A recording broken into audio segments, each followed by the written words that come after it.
c'est de vie, de un peu d'amour.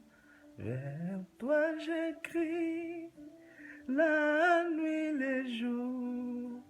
Entends ma plainte, sois mon soutien, calme ma crainte, toi mon seul bien. Bonsoir à tous, bonjour, peu importe l'heure que tu me suis, peu importe le continent que tu te trouves, je vous salue tous. La fois dernière, j'avais dit, je ne savais pas si je pouvais revenir, mais par la grâce de Dieu, je suis encore là. Et tout ça parce que ça me tient tellement à cœur. Tous ces moments qu'on traverse actuellement, et on ne peut pas rester dans le silence. On doit faire quelque chose, on doit agir. Et j'ai dit déjà shalom, salam, donc qui veut dire que la paix soit avec vous. Merci de me permettre encore une fois d'entrer chez vous par ce direct pour essayer un peu de réfléchir et trouver des solutions par rapport à ce que nous traversons actuellement. Où en sommes-nous? Où en sommes-nous? C'est ça la question. Où en sommes-nous?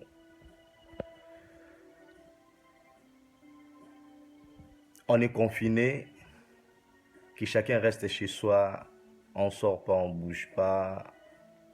Il y a aussi d'autres qui ont fait des provisions. Ah ben c'est bien, c'est bien. Il y a certaines qui, même, il y a certains même qui vont dire, il y a des chrétiens, ils vont dire que aide-toi, le ciel t'aidera. Non. Là, c'est infâme. C'est pas biblique. Ça vient pas de Dieu, cette phrase. Et nous sommes là pour chercher des solutions. Et c'est pour cela que je me permets encore de faire ces directs. Réfléchissons ensemble par rapport à ce qui se passe actuellement au monde. Et ça met à cœur vraiment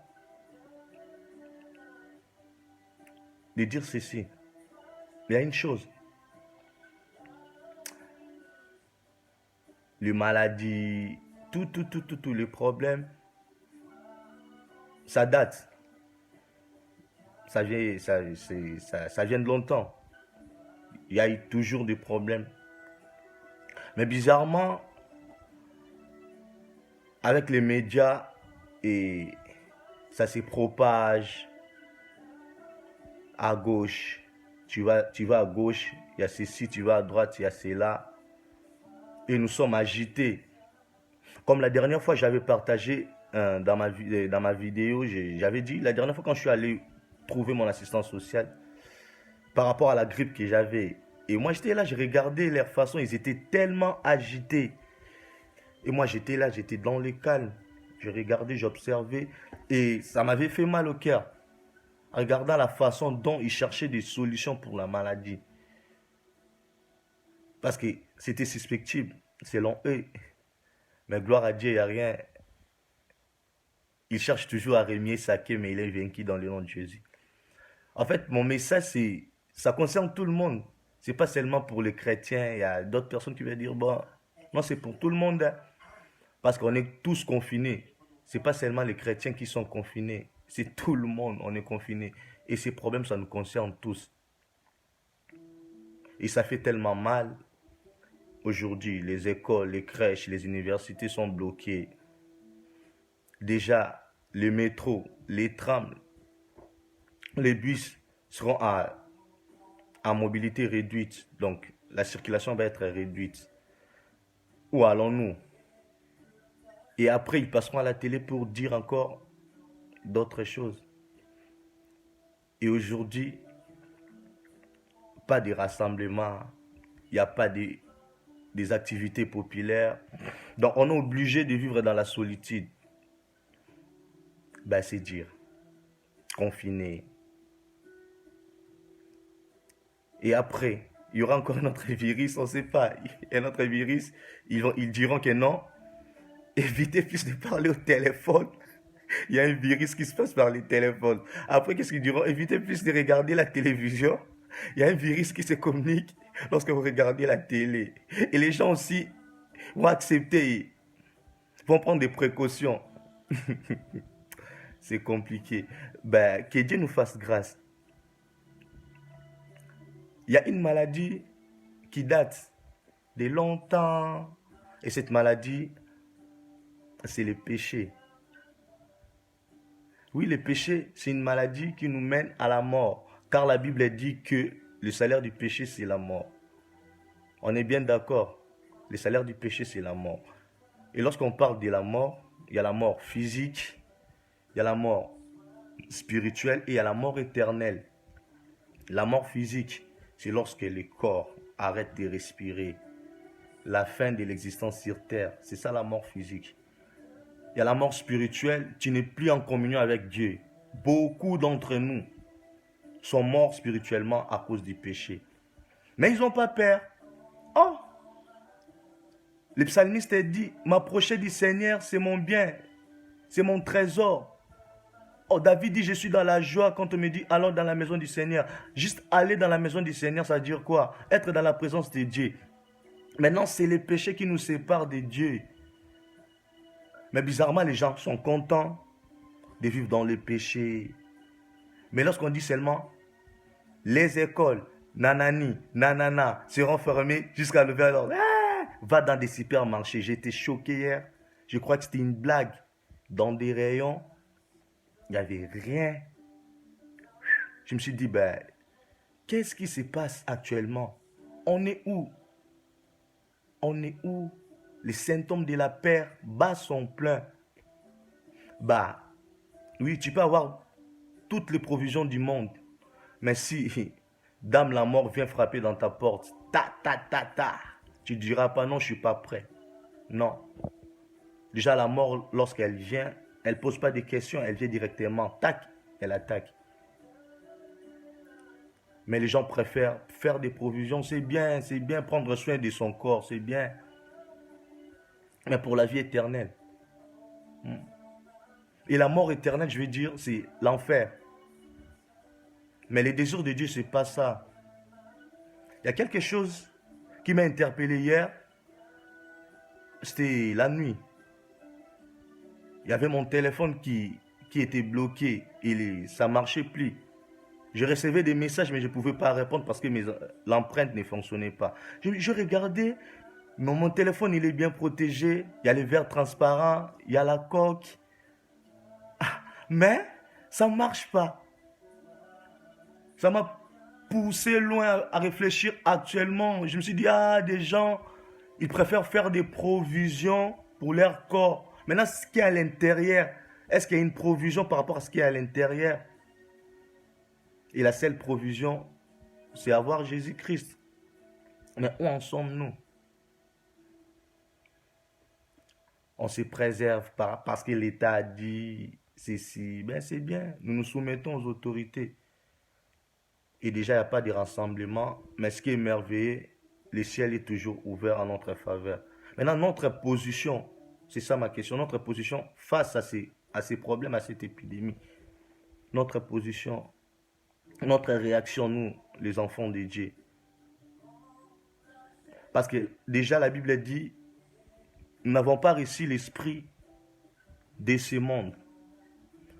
L'esprit du monde, c'est quoi? La peur. Oui. Mais nous avons reçu l'esprit d'adoption qui vient de Dieu. Il y a des volets. Je parle aux enfants de Dieu. Je parle aussi à ceux qui ont l'esprit du monde. Ceux qui ont l'esprit du monde, vous serez affectés par les choses du monde. Ceux qui ont l'esprit du monde seront affectés par rapport à l'épidémie, par rapport au virus, par rapport aux maladies. Mais ceux qui ont l'esprit de Dieu, je vais illustrer juste un petit peu ce monsieur qui était infecté à Mulhouse. Il était infecté. Mais comme il avait l'esprit de Dieu, c'est un homme de Dieu, comme il a l'esprit de Dieu en lui. Et la Bible dit, nos corps sont les temples du Saint-Esprit. Et là où il y a le Saint-Esprit, il n'y a pas la maladie. Le virus, il est venu, il est parti lui-même. Pourquoi? Parce qu'il a trouvé le maître de tous les esprits. Maintenant, nous, qu'est-ce qu'on doit faire, nous les chrétiens? Quelle est notre pierre à l'édifice. Actuellement, même les assemblées ne peuvent plus se réunir. Nous bénissons Dieu. Nous bénissons Dieu. Oui, c'est une décision qu'on a prise. Nous bénissons Dieu parce que les gens ont peur. Gloire à Dieu. Et après, et ça me pousse à penser, vraiment, j'ai une conviction qui monte en moi. Les temps sont mauvais. Je l'ai dit même ce matin, c'est la 3e guerre mondiale. Beaucoup l'ignorent, hein? Beaucoup l'ignorent. C'est la 3e guerre mondiale.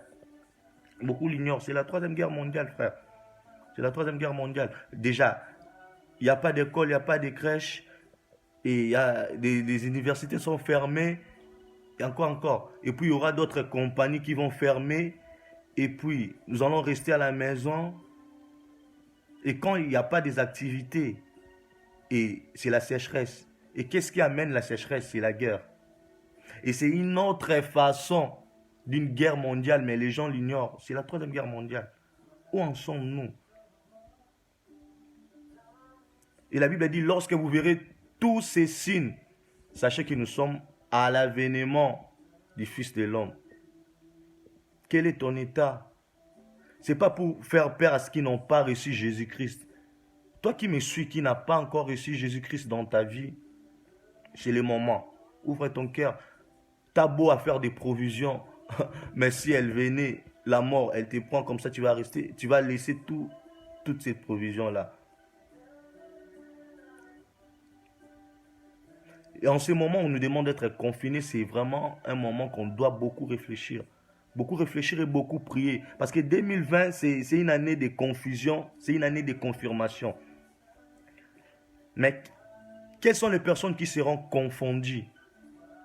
Et quelles sont les personnes qui seront confirmées? Ah, non, je vais dire, les personnes qui seront confondues, c'est des personnes qui s'appuient à leur sagesse. Ce sont des personnes qui s'appuient à leur intelligence. Ce sont des personnes qui s'appuient à leur connaissance. Ce sont des personnes-là qui vont être confondues. Regardez Pharaon, il s'est appuyé par ses connaissances. Nous connaissons tout son sort. Il a été englouti dans la mer Rouge. Maintenant, quelles sont les personnes qui vont être confirmées?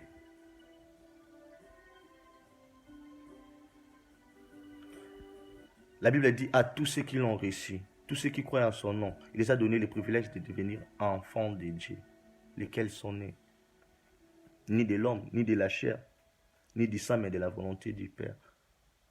Donc c'est à nous d'influencer. C'est à nous d'influencer. On ne peut pas rester comme ça. On nous interdit de nous rassembler, mais on ne nous interdit pas de prier. C'est le moment de prier. Ce n'est plus le moment de rester dans la distraction. Oui, suivre les infos, c'est bien. Mais est-ce que croyez-vous vraiment tout ce qui se passe dans les infos, c'est des vérités? C'est ça. Le nombre qu'on nous diffuse, il y a autant de morts. Est-ce que c'est vraiment la vérité? Est-ce que c'est vraiment la vérité? Aux 3000, 6000 morts, est-ce que c'est la vérité? Êtes-vous sûr que c'est le nombre des morts? Selon moi, je ne pense pas même qu'il y a 6000 morts. C'est trop. Tout ça, c'est pour nous faire peur. Et lorsqu'ils diront, faites ceci, restez confinés, vite, et ça tue. Regardez dans les routes sont sèches, il n'y a personne dans les routes. Et la Bible dit, dans le livre d'Ésaïe,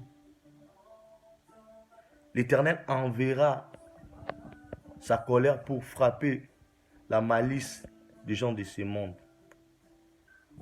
Les gens de ce monde, c'est qui? Ce sont des personnes qui sont conduites par l'esprit du monde. Mais ce qui est merveilleux, l'Éternel dit, j'anéantirai leur sagesse. Ceux qui votent les lois, ils sont limités et même. Pourquoi ils disent aux gens de rester, ne sortez plus? Pourquoi? Parce qu'ils ont peur.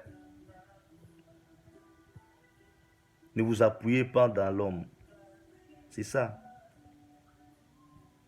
Qu'est-ce qu'on doit faire actuellement, nous les chrétiens?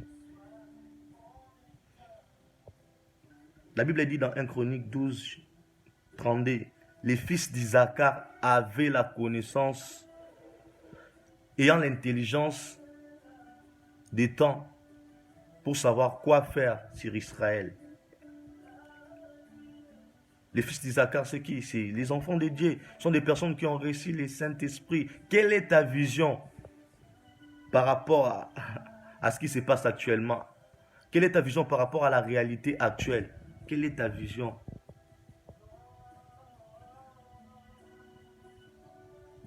C'est ça, quelle est ta vision? Toi aussi, tu es influencé par la peur? C'est ça la question. Es-tu influencé par la peur? Non. Nous n'avons pas reçu l'esprit de la peur pour être encore dans l'esclavage.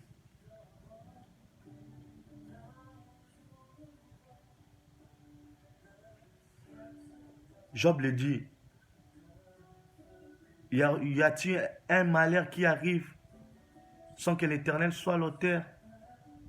Oui, ils peuvent créer des virus. Ils peuvent les créer. Mais pourquoi?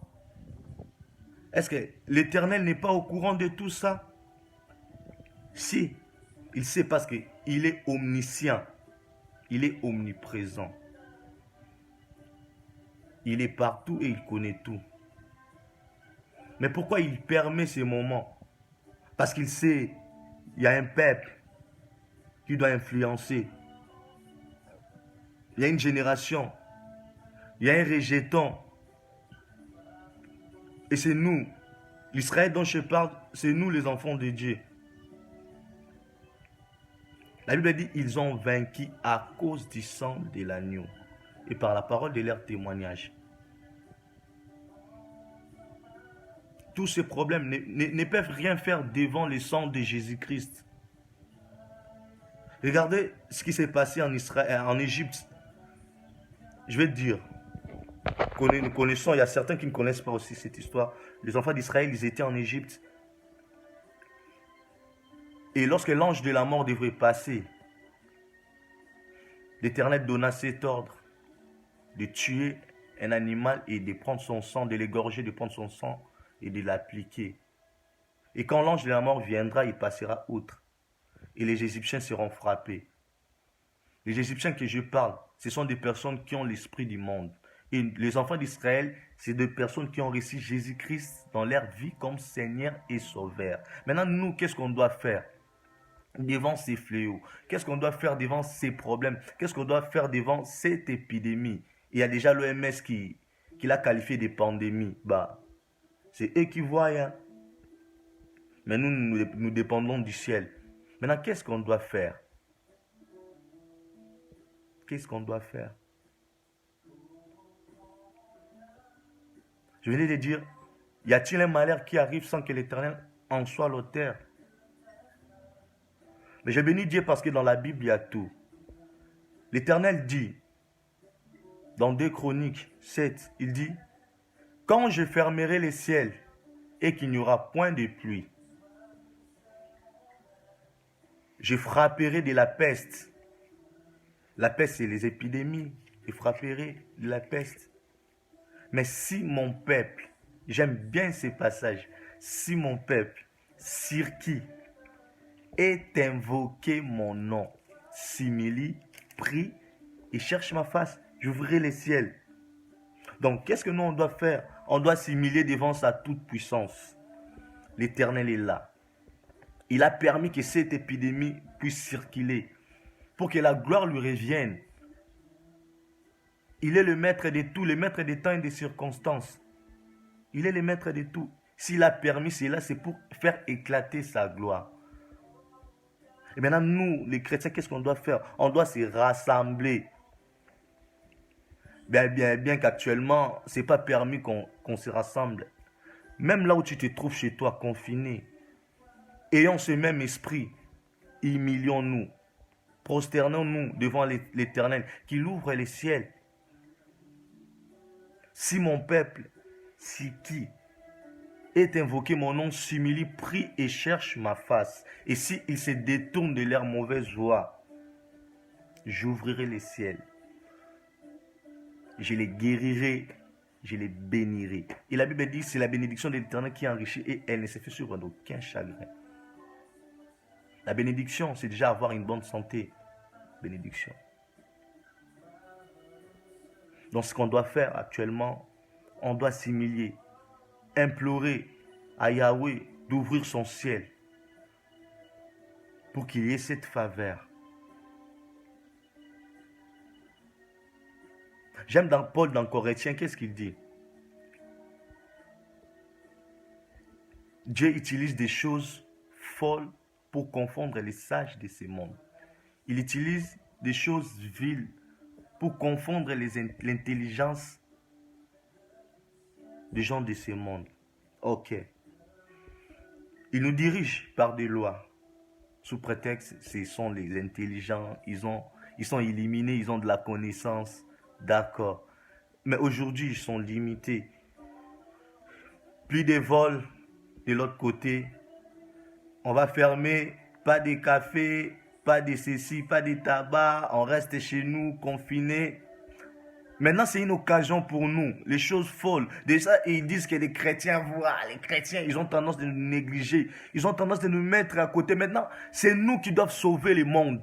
C'est nous, les chrétiens, qui doivent sauver le monde. J'insiste sur cela. Les choses folles que Dieu utilise, c'est nous. On doit prendre connaissance de cela. On doit se rassembler. On doit se réunir. On doit s'élever. On doit implorer la miséricorde de Dieu en Jésus-Christ. Parce que Dieu n'attend que la voix de Jésus-Christ. Oui, c'est lui notre avocat. Dieu n'attend que la voix de Jésus-Christ. Lèvons-nous, n'attristons pas le Saint-Esprit que nous avons reçu pour les jours de rédemption. Les jours de rédemption, c'est des jours pareils. Là où il y a la galère, là où il y a les pères, là où il y a la souffrance. On doit s'élever en ces moments. Être unis. Je ne parle pas de dénomination, non. Parce que là, maintenant, voyons aujourd'hui, les portes des assemblées sont fermées. Et si toi, tu dépendais d'une dénomination, vous voyez, on est tous un en Jésus-Christ. Restons unis en prière. Moi, je sais que nous allons changer des choses. Ça va passer par nous, les chrétiens.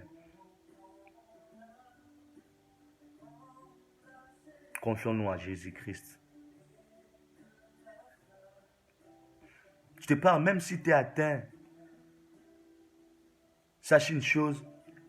Lorsque les enfants, je vais prendre cet exemple, lorsque les enfants d'Israël ont été mordus par les serpents, ils ont dit, ils avaient cette réflexe de lever leurs yeux vers les serpents d'airain. Ah, face à ces fléaux, tournons nos regards vers les serpents d'airain, qui est Jésus-Christ. Nous les chrétiens, nous avons cet antivirus qui s'appelle Jésus-Christ par son sang. Regardez l'apôtre Paul dans l'île de Malte, mordu par les serpents. Et les gens qui étaient là, ils attendaient voir sa mort. Mais il a vécu.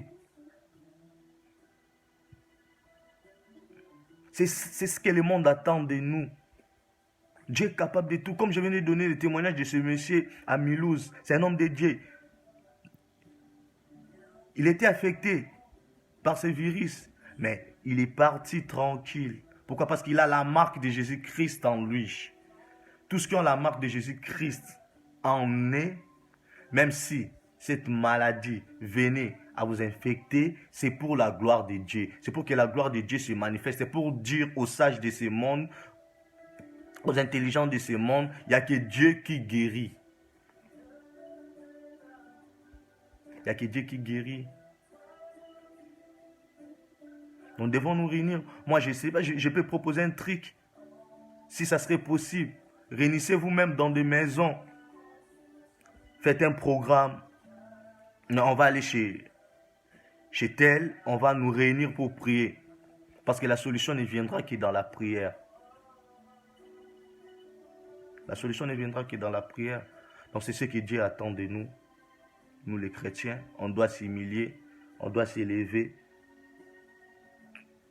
nous confier à Dieu et il y aura la solution. Donc en fait, c'est un peu ça. Ce que je tenais encore à partager ce soir. Restons unis dans la prière.